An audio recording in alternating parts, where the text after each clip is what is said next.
Hello and welcome to the course on C programming language. This is the first lecture of Unit 1, and in this lecture we are going to introduce a computer system. So the name is Introduction to Computer. This is the part 1 of this introduction. So let us begin with the definition of a computer system. So what is the definition? A computer is an electronic device. Second, it takes input through the input device, store it through the memory, process it, and produce the output through an output device. So four things involved in the definition. One is called, it is the input device. Second one is called the output device. Third one is called the memory, and the fourth one is called the processor. Okay, so all these four things makes up a computer. So in your day-to-day life, you may came across two type of computer. One is called a desktop computer and second one is called a laptop computer. A laptop computer is a portable one and desktop computer is non-portable. Means you can take your laptop anywhere you go and you can use it, but desktop computer required to be fixed somewhere in your room.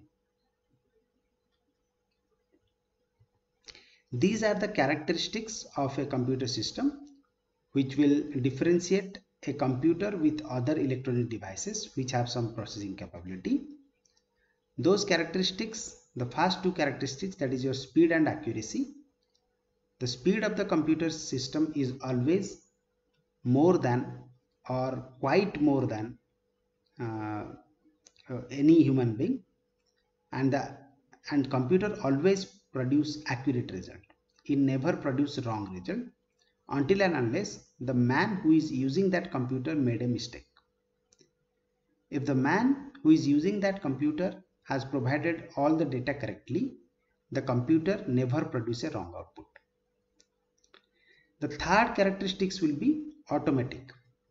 So why it is automatic? Because whenever instructions are given to the computer system automatically started executing it without any reverse question asked to the user. That's why the computer system is automatic. Diligence, a computer never tired of doing the tasks. Means whenever you want to use the computer, you can use it because it is a machine, so it has no capability of tiring himself. Versatility, the computer is versatile enough, means he can perform different type of tasks. It cannot be monotonous. That means it perform different type of tasks. Whatever task you want to give to the computer will perform this. Power of remembering. The power of remembering means the computer has a memory, and whatever you store it inside the memory, the data will be stored permanently and it never get deleted from that device. That's why the power of remembering is higher in case of a computer. No IQ and no feelings. The computer is a machine, so that's why the IQ and the feelings is no matter to a computer, and it has no emotions too. So these are the characteristics for a computer system which will make it different from any other electronic devices. As I have already told you in the first slide, the desktop computer is look like this. There are several components which are connected through wire to make the desktop. So the components are speaker, keyboard, mouse, monitor and cabinet.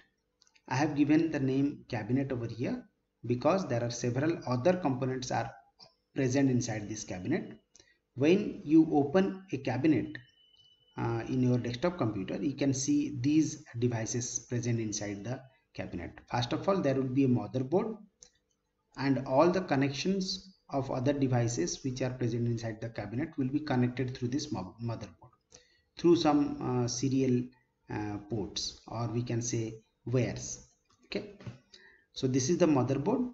You can find a CPU inside any cabinet. Means if it is a computer, means there will be always there will be a CPU. CPU stands for your central processing unit. That means a processor chip will be present inside the cabinet, an SMPS which is act as your power supply unit, and then the third main component will be your RAM, and fourth main component is your will be your hard disk. This hard disk is actually called the secondary memory and the RAM is called the primary memory. So these are the components you can see inside the cabinet of a computer system. Now while we are considering the basic computer organizations, the whole organization is like this. You can see this is the cabinet, this long box, and inside that cabinet there are two components. One is called CPU and another called your storage unit. Remember, these are the main components. That means a computer system is actually made up of 4 different components. One is called input unit, second one is called output unit, third is CPU, and fourth one is called your storage unit. So these are the 4 components which are present inside the CPU. Let us talk about the storage unit, that we will discuss in the next lecture.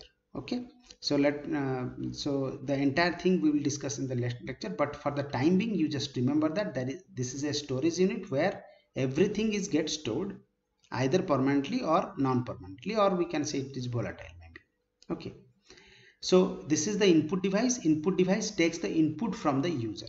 So how you provide the input to the computer system?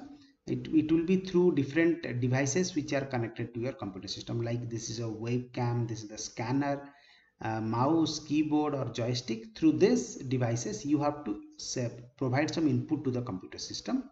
After the processing will be done, the content will be displayed through the output device. So there are several output devices you can see: monitor, speaker, printer. So these are the output devices connected to your computer system. Okay, the other thing, the main component of the computer system is called the CPU, that is your central processing unit, who does all the jobs. CPU has 2 inbuilt components. One is called your control unit and second one is called your arithmetic logic unit. Control unit act as the brain of the computer system. Arithmetic logic unit or ALU is actually doing the arithmetical and logical operations.